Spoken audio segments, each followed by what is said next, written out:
Hello and welcome. In the last video, we have seen how we can implement role-based authorization using JWT token. And in the previous video, we were using this policy here. And this policy was created here, and we went ahead and used this policy in our authorized attribute, and we have specified the policy name here. And using this policy, we were able to authorize our endpoint. In this video, we will see how we can create our custom attributes, and using those custom attributes, we will implement the authorization. So I will add a new endpoint in my controller, and I will show you how we can implement authorization using the attribute for that particular endpoint. So this will be a get endpoint. So I will decorate my method with HTTP get. Okay. And I will add one action method here. I will call it get days. This will be a very simple method. This will basically return all the days that are available in a week. So let's do that. I have created a list, and this is of type string, and I am sending all the days that are available in a week in our response. Okay. Currently, this endpoint is not protected because we are not using the authorized keyword here. And guys, I also need to specify the path here. So let's say this endpoint will be available at get days. So this will be available at this particular path. So now let's run the application. We can see our application will be running at 7052. Now let's go to Postman. Let's create a duplicate copy of this tab.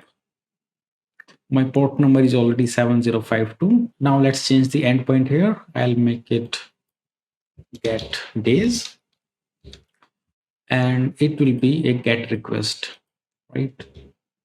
Now let's send the request, and I'm getting the list of days from Sunday to Saturday. So here what I want to do, I want to check for the claim, and if the claim is available for the user, then only I will give the access to this particular endpoint. So to add a claim, let's again go to our JWT Authenticate Manager class. Here we were adding our username claim, and if the user is an admin, then we were adding one more claim, that is a role claim with value admin. Let's say we want to add one more custom claim. So let me show you how we can add a custom claim. I can say claims dot add, and I can add a new instance of claim. And if you notice, this takes two parameters. One is type, second is value. So I can give any custom type here. Previously we were using the inbuilt types. We were using claim types.name and claim types.role. Both of these are inbuilt claim, but we can also use our custom claims. So I can just say custom role, and I can give the value here. Let's say normal user. And now this particular claim will also be added to the token when we will generate it. So let's see that. I will change my application to app.identity and run my application. My application is running on 7163. Let's go to Postman. Here I am generating the token, and I am already specifying the correct endpoint here. Let's send the request, and let's copy this token and go to the website, that is jwt.io. Let's paste the token here, and you can see we have this custom role claim added here. Now let's see how we can use this claim and authorize our endpoint. Okay, let's stop this application. Now let's go back to our weather controller. Here, this is the endpoint that we want to protect. Now let's first decorate this with authorized keyword, and now let's create an attribute. Using that, we will check our claim if the claim is present or not. So right click on the project, click on add, select class, and I will name my attribute as require claim attribute. So my class is ready. So I need to inherit the attribute class, and I also need to inherit I authorization filter. Okay. And this interface will provide us only one method, that is on authorization, right? And because I want to use this attribute on class and at method level, so let's specify the target of this attribute using the attribute usage attribute. So I will say attribute usage, right? And I can specify the targets here. I will say attribute targets dot class, because I want to specify this on class, and I also want to specify this on method level. So these are the targets that I have specified. Now let's come to this method, that is on authorization. What we want to do inside our on authorization, we want to check if we have a particular claim name and a particular claim value. So for that, let's create two class variable, that is claim name and claim value. So I have added these two class field. Now let's create a constructor. In this constructor, let's receive the claim name and claim value. And using these, let's set our class fields. Okay, very simple. Now, I want to check if this claim name and this claim value is present in my request or not. That we will do in on authorization method. Let's remove this and let's say if context dot http context dot user dot as claim. So using this method, we can check if the user is having a particular claim or not. I will specify the claim name should be underscore claim name and the claim value should be underscore claim value. If this is the case, then it means user is correct. We can proceed with the request. But if it is not the case, so I will use the not operator here. Then what we need to do, we need to set the result as forbid result. So I will set context dot result equal to new forbid result,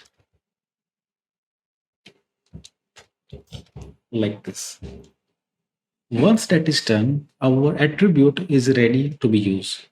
So what I can do, I can go back to my controller class, and here, instead of specifying a policy like we have done in the last video, I will be using the attribute which I have just created. So let's use the attribute required claim, right? And the required claim will take two inputs, that will be the claim name and the claim value. So I want to check for this particular claim name, custom role.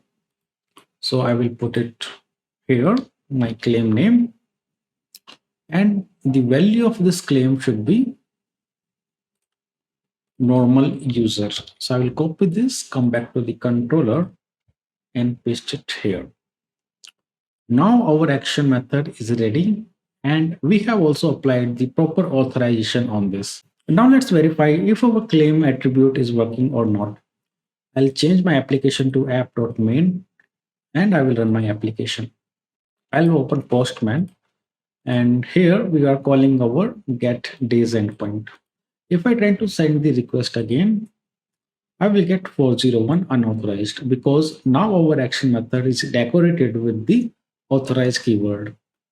That's why we are receiving 401.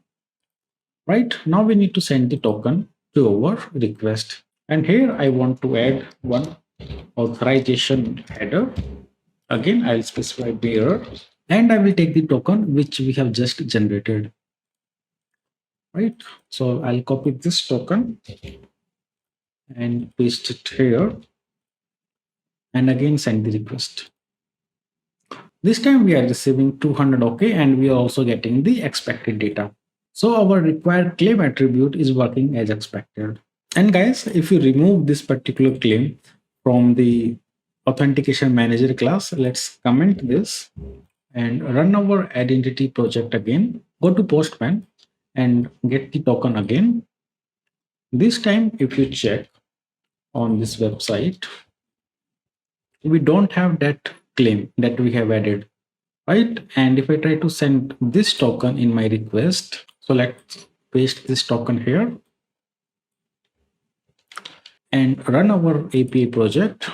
I'll stop this. I'll select app.main and run this.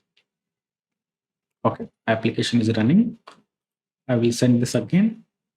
And I'm getting 403 forbidden because we have a value token. So user is known, but the user is not having sufficient access to make this call. Only a user who is having that particular claim that we have added here, right? Custom role and normal user. If we have this particular claim, then only we can access get days endpoint. Else we won't be able to access it. That's it for this video, guys. In this video, we have understood how we can implement authorization using the attributes.